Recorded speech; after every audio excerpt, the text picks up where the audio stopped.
Hey, it's Susan with your Daily Dose. Going to get into the use of the F26 notification form and some of the places that you use that in the purchase and sale agreement. And today we're going to start in the loan obligations paragraph, which starts at line 92 and goes through line 124.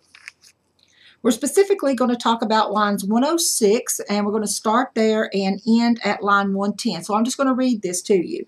Should buyer fail to timely comply with 2C1 above and provide notice as required, seller may make written demand for compliance via the notification form or equivalent written notice.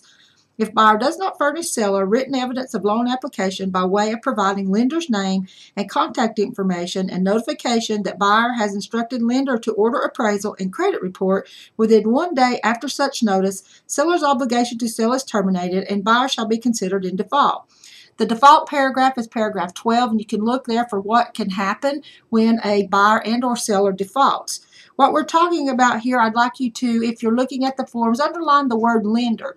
The document, the purchase and sale agreement, actually defines who the lender is, and that is at lines 86 and 87, and it says the lender is defined herein as the financial institution funding the loan.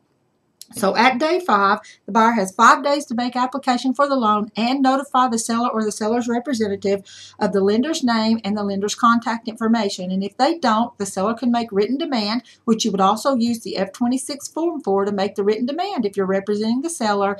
And then if the buyer does not comply, they will be found to be in default and could lose their earnest money. So I want you to check that out, and I'll be back later with more stuff. Thanks.